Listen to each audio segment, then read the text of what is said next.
گفتگو کا سلسلہ آگے بڑھے. آئیے نہایت ہی عقیدت و محبت اور خلوص و احترام کے ساتھ حضور سرور سرورہ خاتم پیغمبرہ مسیحِ دو جہاں مصطفیٰ جان عالم صلی اللہ علیہ وسلم کی مقدس بارگاہ میں اپنے غلامی کا ثبوت دیتے ہوئے محبتہ انداز میں درود و سلام کی نظریں پیش کرنے پڑھنے آواز بلند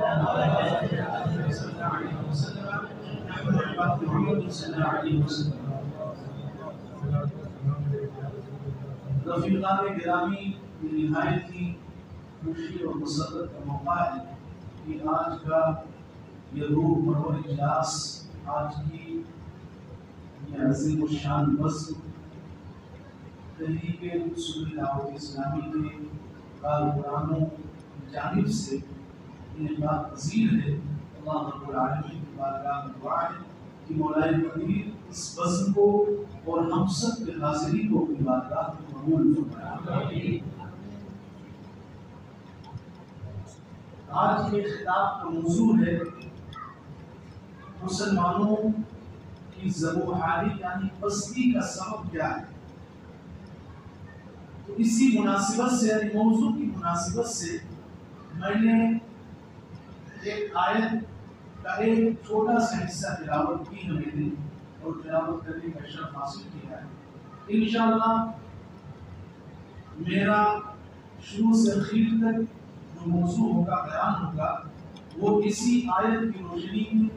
مختصر انداز میں ہوگا. آپ تمامی حضرات توجہ کے ساتھ عمدن گوش ہو کر میرے جمعی کے ساتھ بیٹھیں، اور جب تک آپ تمامی حضرات بیٹھے رہیں گے کوئی لمحہ آپ پر خالی نہیں جائے گا. آپ اپنی معلومات میں بھی اضافہ کریں گے، ساتھ ہی ساتھ آپ کے نام اعمال میں اللہ رب العالمین نیکیاں بھی درج فرماتا رہے گا. اس کے فرشتے برابر اپنے قلم کو چلاتے رہیں گے اور آپ کے نام اعمال میں نیکیوں کا ذخیرہ اکٹھا ہوتا رہے گا. حاضرین گرامی، میں نے جس آیہ شریفہ کی تلاوت کرنے کا شرف حاصل کیا، رب کعبہ اپنے مقدس کلام کے اندر فرماتا ہے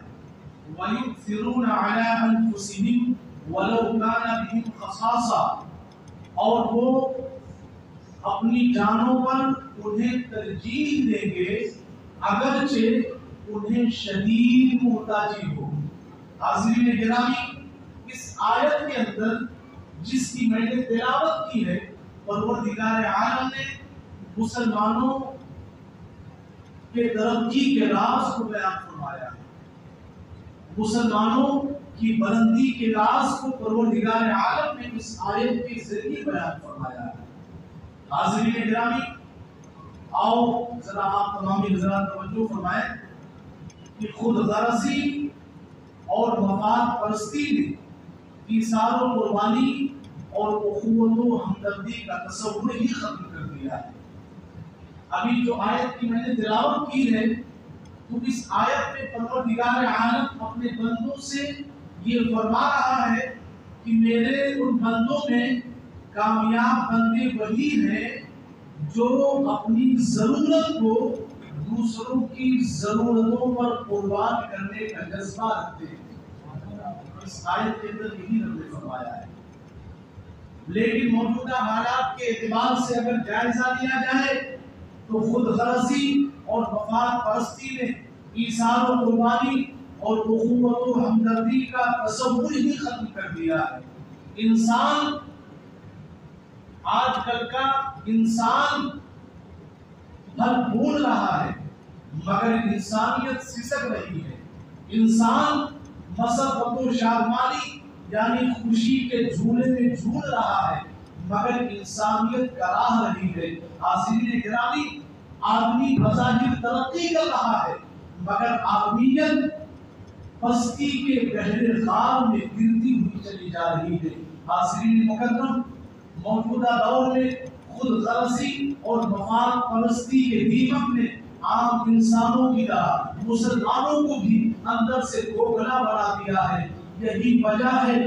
کہ سماج کی بنیاد لڑکھڑاتی نظر آ رہی ہے. حاضرین گرامی، یہ بات آپ اپنے دل کی تختی پر اچھی طرح سے نوٹ کر لیں کہ وہ قوم کبھی بھی ترقی کی شاہراہ پر گامزن نہیں ہو سکتی، وہ قوم کبھی فتح و ظفر کا چراغ نہیں جلا سکتی، وہ قوم کبھی برسر اقتدار نہیں آ سکتی، وہ قوم کبھی غالب نہیں ہو سکتی، وہ قوم کبھی حکومت نہیں کر سکتی، وہ قوم کبھی ترقی نہیں کر سکتی جو قوم قوم و برادری کے نام پر بڑائی کی عادی بن جائے، جو حسب و نسب کے اعتبار سے بڑائی اور فخر کی عادی بن جائے، وہ قوم جس کے اندر ایثار و قربانی کا جذبہ ختم ہو جائے، وہ قوم دنیا کے اندر کبھی ترقی نہیں کر سکتی، کبھی فتح و ظفر کا چراغ نہیں جلا سکتی، کبھی برسر اقتدار نہیں آ سکتی ہے۔ آپ نے ابھی میں نے تقریب کی، اس میں ایک جملہ آپ نے سنا ایثار و قربانی کا، آئیے اس کو بھی آسان کر کے میں آپ کو بتا دوں۔ ایثار کہتے ہیں کہ اپنے نفع پر دوسرے کے نفع کو ترجیح دینا، یعنی جو ہم کو نفع ملنے والا ہے ہم اپنے نفع پہ کسی دوسرے مومن بھائی کے نفع کو ترجیح دیں۔ اور آسان کر کے سمجھیں، ایثار و قربانی کا مطلب یہ ہوتا ہے کہ ہم اپنی ضرورت پر اپنے کسی دوسرے مسلمان بھائی کی ضرورت کو مقدم رکھیں تو اسے ایثار کہتے ہیں۔ اور آسان کر کے سمجھیں کہ ہم اپنی ضرورت پر بلکہ ہم اپنے بھائیوں کی ضرورت پر ہم اپنی ضرورت کو قربان کر دیں، یہ ہوتا ہے ایثار کا مطلب۔ حاضرین گرامی، قوم مسلم کے عروج و زوال کی تاریخ کا جب جائزہ لیا جاتا ہے تو ہمیں ایک قوم ایسی بھی نظر آتی ہے کہ جس کے اندر بہت ساری خوبیاں موجود ہیں، اور وہ قوم جس کو خیر القرون کا خطاب ملا۔ اب یہ خیر القرون کیا ہے؟ خیر القرون سے مراد صحابہ کرام کا زمانہ، تابعین نظام کا زمانہ یہاں مراد لیا گیا ہے۔ تو جب ہم قوم مسلم کے عروج و زوال کی تاریخ کا مطالعہ کرتے ہیں تو یہ بات واضح طور پر سامنے آ جاتی ہے کہ خیر القرون یعنی صحابہ کرام کے اندر جہاں بہت ساری خوبیاں پائی جاتی تھی، وہیں ان کے اندر ایثار و قربانی اور قومی فلاح و بہبود کے لیے مر مٹنے کا جذبہ بدرجہ عدم موجود ہوا کرتا تھا۔ بلکہ حقیقت تو یہ ہے کہ اخلاص و محبت اور ایثار و قربانی کی جو داستان خیر القرون کے مسلمانوں نے رقم کی ہے، اس کی مثال سے موجودہ انسانی تاریخ کا دامن یکسر خالی ہے۔ یہی وجہ ہے کہ وہ صحابہ کرام کی جماعت، وہ تابعین نظام کی جماعت، وہ اللہ والوں کی جماعت، انہوں نے جدھر رخ کیا، اللہ کی عزت کی قسم چند وقتوں میں، قلیل وقتوں میں انہوں نے اسلام کا پرچم بلند کیا، اور جدھر انہوں نے رخ کیا بلندیاں ان کے قدموں کو چومتی ہوئی نظر آئیں، اور جس طرف ان کا جانا ہوا خدا کی قسم انسانی آبادی نے بڑھ بڑھ کر ان کا ویلکم کیا، استقبال اور خیر مقدم کیا ہے۔ یہ ہے خیر القرون کے مسلمانوں کی تاریخ۔ اپنی تاریخ کو جو قوم بھلا دیتی ہے، صفحے تحریر سے وہ خود کو بتا دیتی ہے۔ تو آج یہ چیزیں ایثار و قربانی، دینداری اور اخوت و محبت اور ہمدردی کا یہ جو جذبہ ہے، آج یہ ہمارے اندر سے ختم ہوتا جا رہا ہے، ہمارے سماج سے مٹتا جا رہا ہے۔ یہی وجہ ہے کہ ہم پستی کے غار میں گرتے ہوئے چلے جا رہے ہیں، اور زمانہ ہم پر ہنستا ہوا نظر آ رہا ہے۔ دوسرے قوم کے لوگ، مذاہب باطلہ کے لوگ ہمارے خلاف سازشیں کر رہے ہیں، منصوبے بنا رہے ہیں، لیکن جو اسلامی طریقہ تھا، جو خیر القرون کے مسلمانوں کا طریقہ تھا، اس طریقے کو اپنانے کے بغیر اس کو ہم اپناتے بھی نہیں، اور غیروں کے طریقوں کو لے کر ہم چل رہے ہیں۔ یہی وجہ ہے کہ آج تباہی اور بربادی، ذلت و رسوائی ہمارا مقدر بن چکی ہے۔ اور نبی پاک صلی اللہ علیہ وسلم کی بارگاہ میں آپ کو لے کے چلتا ہوں۔ حضور علیہ السلام کی ایثار کی ایک ادنا سی جھلک آپ ملاحظہ کریں۔ نبی پاک صلی اللہ علیہ وسلم تشریف فرما ہے، ایک صحابیہ، ایک خاتون جو صحابیت کے درجے سے مشرف ہوئی تھی، وہ بارگاہ مصطفیٰ میں حاضر آتی ہے۔ نبی پاک کی بارگاہ میں آنے کے بعد انہوں نے عرض کیا، یا رسول اللہ صلی اللہ علیہ وسلم، میرے ماں باپ آپ پر قربان ہوں، یا رسول اللہ یہ خوشنما چادر میں نے اپنے ہاتھوں سے تیار کی ہے، اگر میرے آقا و مولا اسے قبول فرما لے تو بڑا کرم ہوگا، اور اگر اسے پہن لے میرے آقا تو میرے لیے مسرت اور سعادت کی بات ہوگی۔ جانتے ہو اس صحابیہ نے جب نبی رحمت صلی اللہ علیہ وسلم کی بارگاہ میں اپنے ہاتھوں سے تیار کی ہوئی مبارک چادر جب پیش کی ہے تو پیغمبر اعظم صلی اللہ علیہ وسلم نے فوراً اس چادر کو قبول فرمایا اور اسے پہن بھی لیا۔ تھوڑی دیر کے بعد حضور علیہ السلام مسجد میں تشریف لے جاتے ہیں۔ جب آقا مسجد کے اندر پہنچے ہیں تو تھوڑی دیر کے بعد ایک صحابی آقا کے قریب آئے اور اس چادر کی تعریف کی اور عرض کیا، یا رسول اللہ صلی اللہ علیہ وسلم، یہ چادر جو آپ اوڑھے ہوئے ہیں، جو آپ نے پہن رکھی ہے، یا رسول اللہ یہ چادر بڑی اچھی ہے، یا رسول اللہ یہ چادر ہمیں عطا فرما دیں۔ فوراً نبی پاک صلی اللہ علیہ وسلم نے وہ چادر اس سوال کرنے والے سائل کو عطا فرما دی۔ حالانکہ بخاری شریف کی حدیث کے اندر آتا ہے کہ نبی پاک صلی اللہ علیہ وسلم کو اس چادر کی خود ضرورت تھی، مگر حضور کے انصاف پر قربان جاؤ، جیسے ہی سائل نے سوال کیا ہے، نبی پاک نے وہ چادر جس کی آپ کو ضرورت تھی فوراً اس کو عطا فرما دی ہے۔ یہ ادنا مثال مصطفیٰ جان رحمت کا ہے۔ اب آؤ صحابہ کرام کے اندر ایثار و قربانی کا جھلک اس طریقے سے کس انداز میں تھا، ذرا سنتے چلو۔ اور یہ چیزیں آج ہمارے سماج سے مٹتی جا رہی ہیں، ان چیزوں کی طرف ہمارا فوکس اور ہماری توجہ نہیں ہو پاتی، اسی لیے ہم پستی کے عمیق غار میں گرتے چلے جا رہے ہیں، ذلت و رسوائی ہمارا مقدر بنتی جا رہی ہے۔ چنانچہ حدیث کے اندر آتا ہے کہ حضرت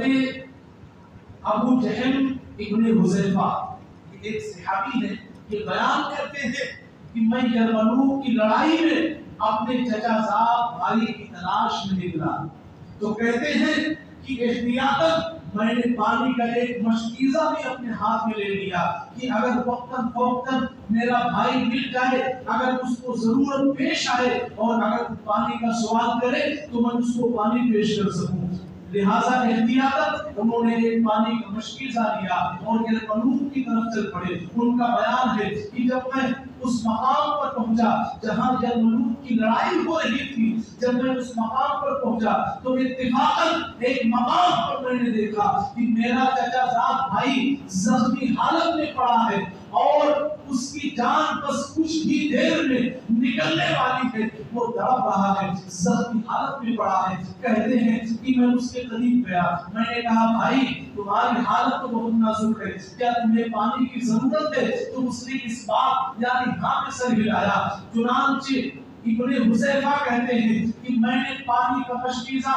اپنے بازو سے اتارا اور تھوڑا سا پانی نکال کر میں اپنے چچا زاد بھائی کو پیش کرنے ہی والا تھا کہ بغل میں سے قریب ہی سے کسی ایک دوسرے شخص کے چیخنے کی آواز آتی ہے۔ جب میں نے مڑ کر دیکھا تو پتا چلا کہ کوئی دوسرا مجاہد ہے، مجاہد اسلام ہے، جو زخمی حالت میں پڑا ہے اور وہ بھی چیخ رہا ہے۔ تو میرا بھائی جو زخمی حالت میں پڑا تھا، جس کو میں پانی پلانے کے لیے تیار ہو گیا تھا، جب اس نے اپنے مومن بھائی کی چیخ اور پکار کو سن لیا ہے تو میرے اس بھائی نے، میرے چچا زاد بھائی نے یہ کہا کہ اس پانی کو مجھ سے زیادہ ضرورت میرے اس بھائی کو ہے جو چیخ رہا ہے، جو آہ آہ کر رہا ہے، لہذا اس کی چیخ میرے زخم سے کہیں زیادہ شدید ہے، لہذا یہ پانی لے جاؤ، اس کو پیش کر دو، وہ مجھ سے زیادہ مستحق ہے۔ چنانچہ ابن حذیفہ کہتے ہیں کہ میں اپنے بھائی سے ہٹ کر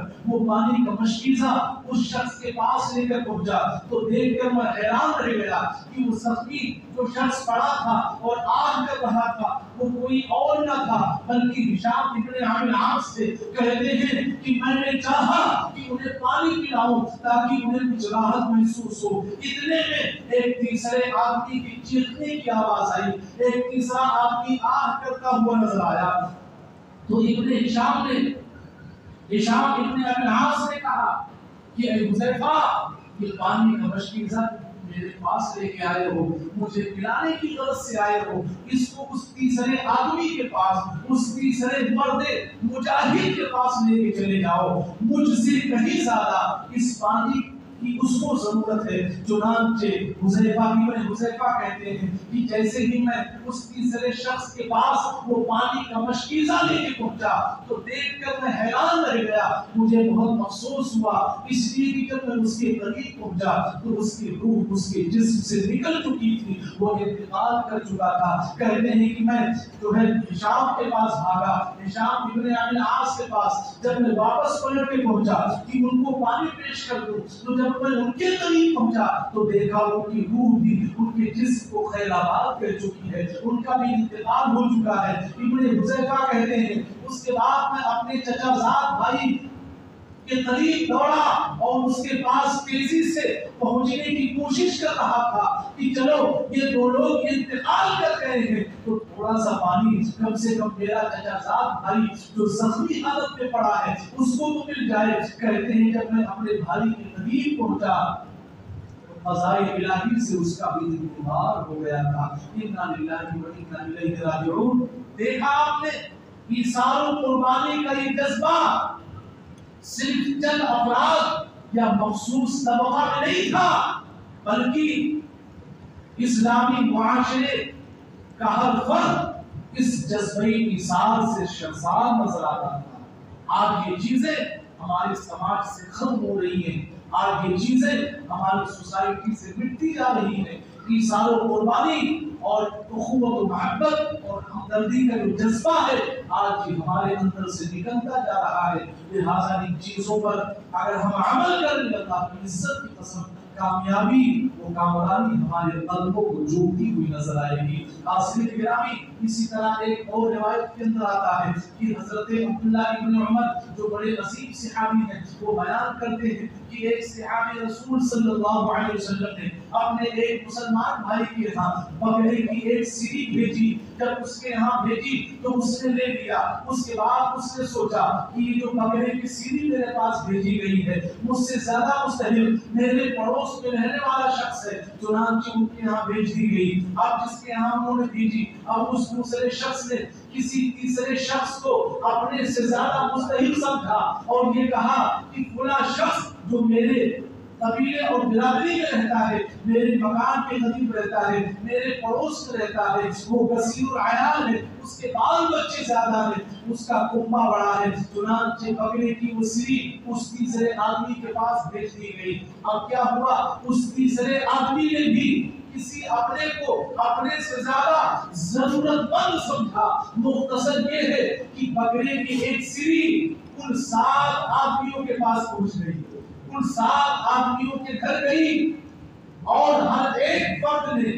جس کے یہاں گئی ہر ایک نے دوسروں کی ضرورت کو اپنی ضرورت پر مقدم رکھا، اپنی ضرورت کو اپنے مسلمان بھائیوں کی ضرورتوں پر قربان کیا۔ حاضرین گرامی،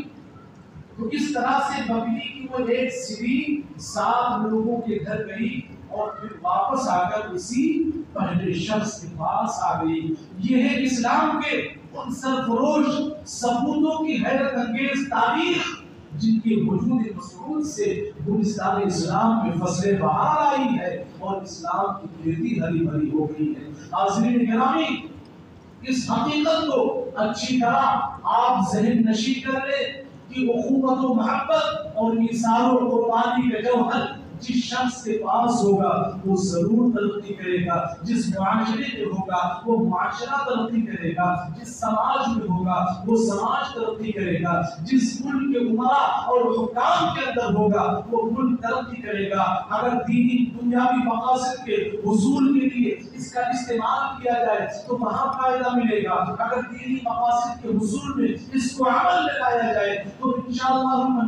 وہاں پہ بھی ترقی ملے گی۔ اگر مسلمان ایثار و قربانی اور دینداری، اخوت و محبت اور ہمدردی کا جو نسخہ ہے اسلام نے جو ہمیں عطا فرمایا ہے اور خیر القرون کے مسلمانوں نے عمل کا جذبہ دکھایا ہے، اللہ کی عزت کی قسم آج کا مسلمان اگر اس نسخے پر عمل کر لے تو کامیابی کی شاہراہ پر وہ گامزن ہوتا ہوا نظر آئے گا۔ فتح و ظفر کا چراغ آج کا مسلمان جلاتا ہوا نظر آئے گا، برسر اقتدار ہوتا ہوا نظر آئے گا، اور فتح و کامرانی کا جھنڈا، فتح و کامرانی کا پرچم لہراتا ہوا نظر آئے گا۔ اور اگر خیر اس پر عمل کر لے تو وہ بھی بلندیوں کو چھوتے ہوئے نظر آئیں گے۔ ایک اور واقعہ اب یہاں پر آپ دیکھیں کہ ایثار کے تعلق سے میں نے بتایا کہ اپنی ضرورت کو نیچا رکھنا اور سامنے والے مسلمان بھائی کی ضرورت کو اوپر رکھنا، یعنی اپنی ضرورت کو اس کی ضرورت پر قربان کر دینا، یہ بھی ایثار اسلام کے اندر اس کی بڑی اہمیت ہے۔ اب جذبے ایثار کی دینی اہمیت بھی آپ دیکھیں۔ مشہور فقیہ حضرت عبداللہ ابن مبارک، کون نہیں جانتا، آپ امام اعظم کے شاگرد، امام اعظم کے شاگرد، بہت بڑے فقیہ، بہت بڑے اللہ والے۔ تو امام اعظم کے شاگرد حضرت امام مبارک بیان کرتے ہیں کہ جس سال میں حج کو گیا تو حج سے فارغ ہونے کے بعد میں نے خانہ کعبہ کے صحن میں سویا ہوا تھا۔ بڑی توجہ سے سننے والی بات، آج یہ چیزیں ہمارے معاشرے سے ختم ہوتی جا رہی ہیں، اسی لیے آج کا جو عنوان رکھا تھا، جو عنوان منتخب کیا گیا تھا کہ مسلمانوں کی پستی کا سبب کیا ہے، تو مسلمانوں کی پستی کا سبب یہی ہے، ہماری سربحالی کا سبب یہی ہے کہ آج اسلامی تعلیمات سے ہم بہت دور ہوتے جا رہے ہیں۔ جن چیزوں پر خیر القرون کے مسلمانوں نے عمل کر کے چند وقتوں میں اسلام کے پرچم کو بلند کیا اور غیروں کے دلوں کے اندر اسلام کی محبتوں کا جھنڈا گاڑا اور اسلام کی حیرت ان کے دلوں میں بٹھائی،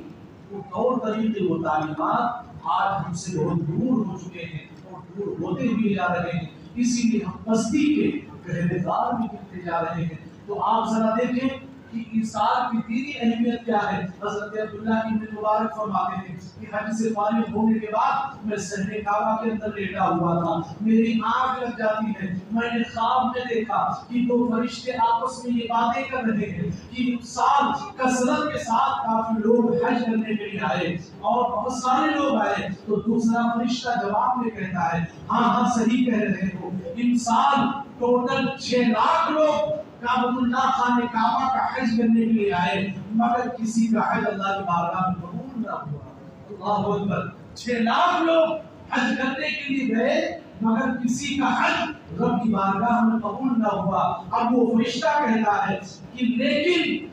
دمشق میں ایک شخص رہتا ہے جو پیشے سے موچی ہے، جس کا نام علی ہے، وہ دمشق کا رہنے والا ہے، وہ حج کرنے بھی نہیں آیا، لیکن اللہ تبارک و تعالیٰ نے اس کے حج کو قبول فرما کر اسے حج کا ثواب بھی عطا فرمایا ہے، اور اس کے دفعہ اس کی نسبت سے پروردگار عالم ان سال آنے والے 6 لاکھ حاجیوں کی بخشش اور مغفرت فرماتی ہے۔ حاضرین گرامی، چنانچہ حضرت عبداللہ ابن مبارک خواب کی حالت میں فرشتوں کی گفتگو سن رہے تھے، جب آپ بیدار ہوئے تو آپ متعجب و حیران ہوئے، پریشان ہوئے، فوراً آپ نے وہاں سے دمشق کی جانب جانے کا ارادہ فرمایا۔ آپ نکل چکے، آپ دمشق کی سرزمین پر پہنچے اور اس موچی کے بارے میں پتہ لگایا۔ چنانچہ پتہ لگانے کے بعد آپ اس کے مکان کے اندر داخل ہوئے اور موچی سے سے اس کا نام، اس کا پیشہ اور واقعہ حج کی تفصیل آپ نے جاننی چاہیے، تو اس نے مجھے بتایا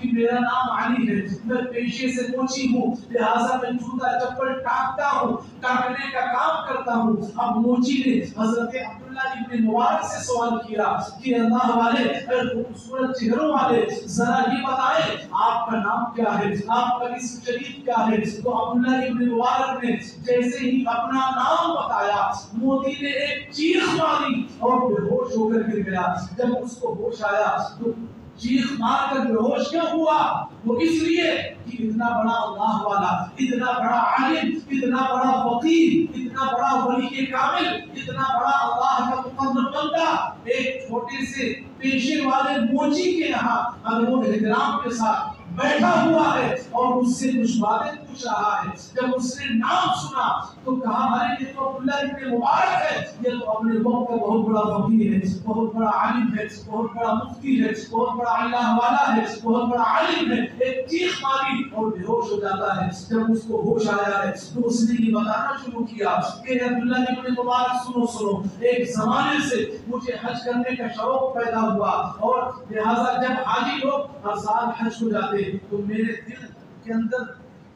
یہ آرزو، یہ تمنا پیدا ہوتی کہ کاش اللہ ہمارے لیے بھی وسائل کا انتظام فرما دیتا تو میں بھی کعبہ پٹا کا حج کرنے کے لیے جاتا۔ اس نے کہا ایک زمانے سے مجھے حج کرنے کا شوق تھا، میں نے ایک پائی کر کے 300 درہم کو جمع کیا تھا اور انسان حج کرنے کا میرا مکمل ارادہ تھا، ان سال میں حج کرنے کا عزم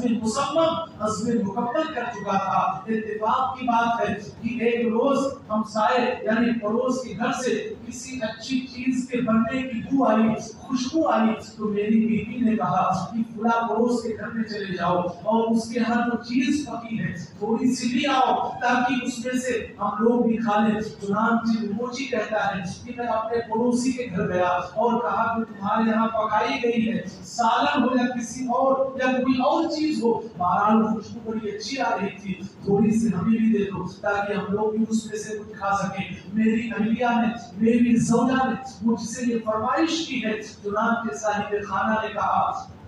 اے علی، اس موچی سے کہا اے علی، جو چیز پکائی گئی ہے وہ تمہارے کھانے کے لائق نہیں ہے، وہ چیز تمہارے لیے حلال نہیں ہے۔ اس نے تو موچی نے کہا کیوں؟ تو اس نے کہا سنو،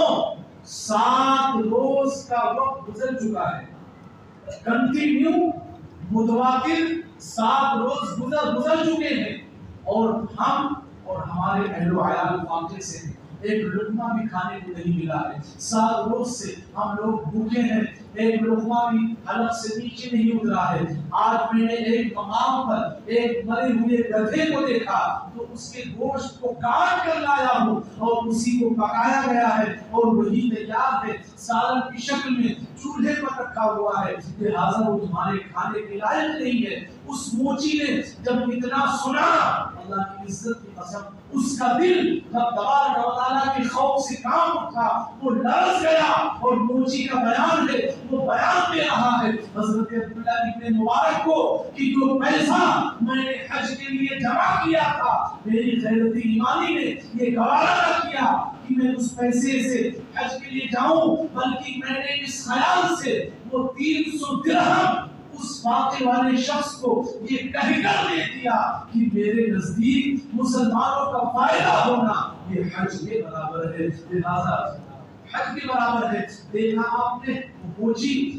جس نے عظیم مثال کا مظاہرہ کیا، عظیم قربانی کا مظاہرہ کیا، جو کچھ پونجی اس نے ایک ایک کر کے جمع کی تھی، جب پڑوس نے دیکھا کہ ایک شخص مستحق ہے اور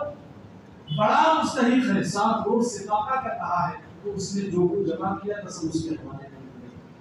آج کل یہ چیزیں بہت کم ہی لوگوں کے اندر پائی جا رہی ہے۔ سماج سے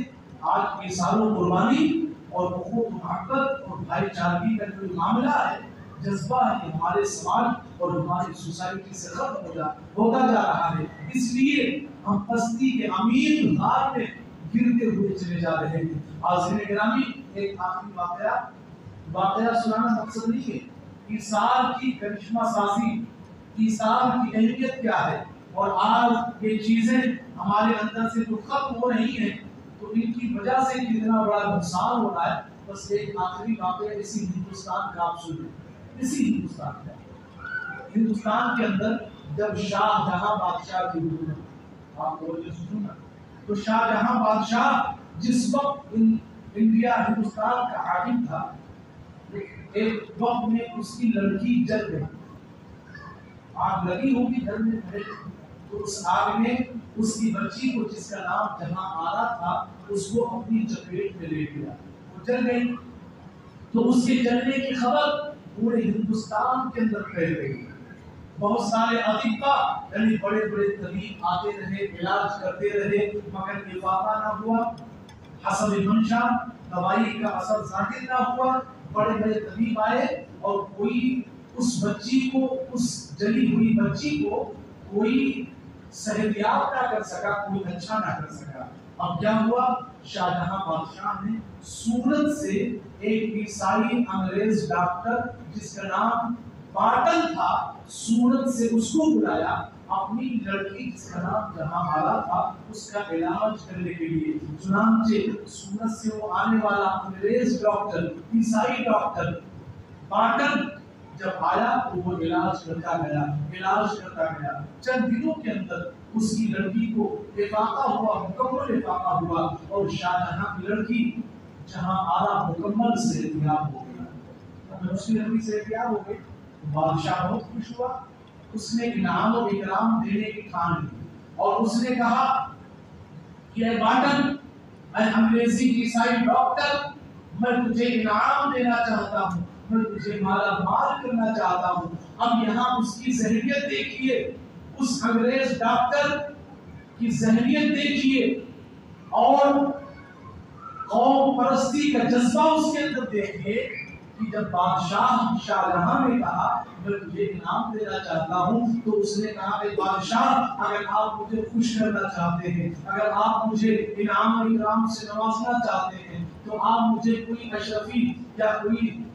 درہم و دینار، سونا چاندی، مال و دولت آپ ہم کو نہ دیجیے. اے بادشاہ اگر آپ ہم کو خوش کرنا چاہتے ہیں تو میری خواہش یہ ہے کہ میرے ہم وطن لوگوں کو، میرے ملک کے انگریزوں کو، جو انگریز جو میرے بھائی ہیں، جو میرے ملک میں رہتے ہیں، ان کو ہندوستان کے اندر کاروبار، تجارت، بزنس کرنے کی اجازت دیں. اب شاہ جہاں بادشاہ جو حد درجہ اپنی لڑکی کی صحتیابی کی وجہ سے مسرور تھا، اس نے انجام پر، آنے والے وقتوں میں کیا ہونے والا تھا اس پر غور نہیں کیا اور اجازت بھی دی اور خاص مراعات یعنی خاص رعایت کے ساتھ اس نے اجازت دے دی. اب میں آپ سے پوچھنا چاہتا ہوں، آج یہ جذبہ کیا ہمارے اندر ہے؟ اگر ہم کسی کو خوش کر دیں،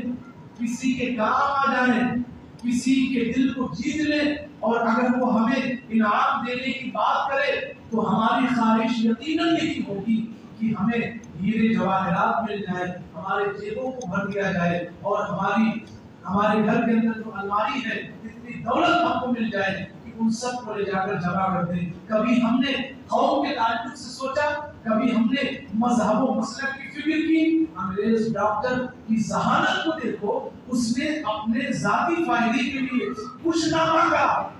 تو یہ مانگا کہ ہمارے ہم وطن لوگوں کو یعنی انگریزوں کو ہندوستان کے اندر تجارت کرنے کی اجازت دے دی جائے، مکمل اجازت دے دی گئی. اب وہ ہندوستان کے اندر آئے تو انہوں نے ہندوستان کے اندر مکمل قبضہ بنا لیا. 1947 کے اندر اور مسلم کے بڑے بڑے علماء نے اپنا لہو اور خون دے کر اس ہندوستان کو آزاد کرایا. تو مقصد کہنے کا یہ ہے کہ اس انگریز عیسائی ڈاکٹر نے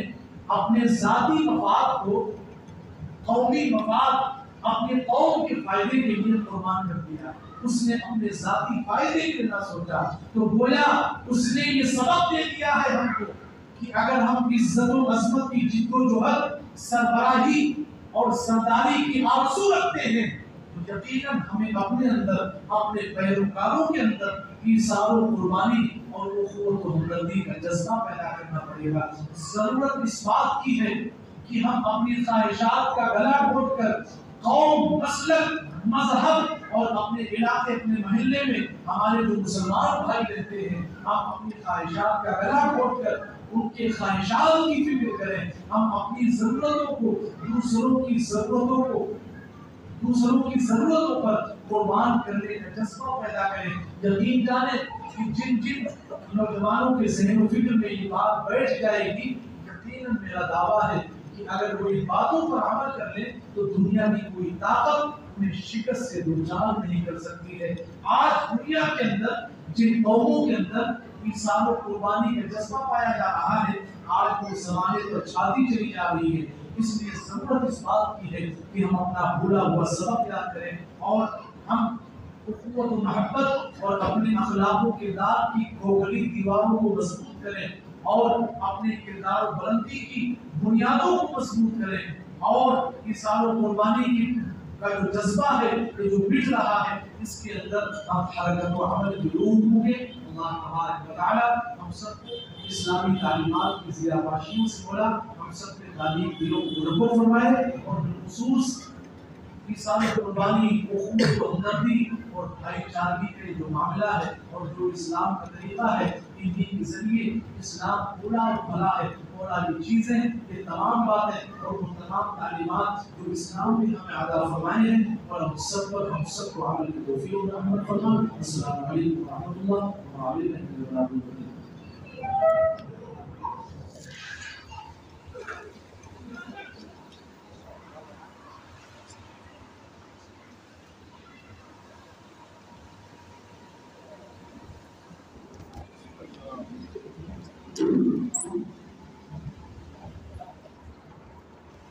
یا نبی سلام علیکہ، یا رسول سلام علیکہ، یا حبیب سلام علیکہ، صلوات اللہ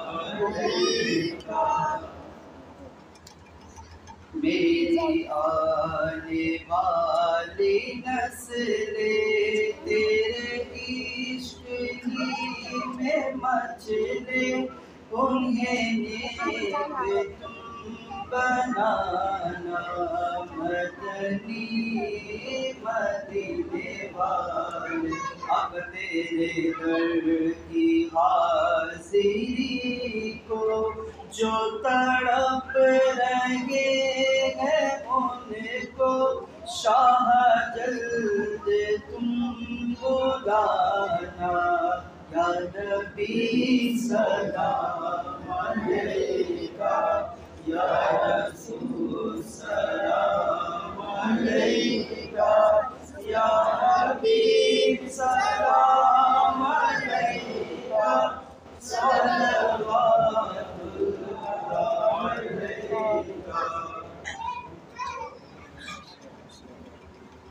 وعلى آله وصحبه أجمعين.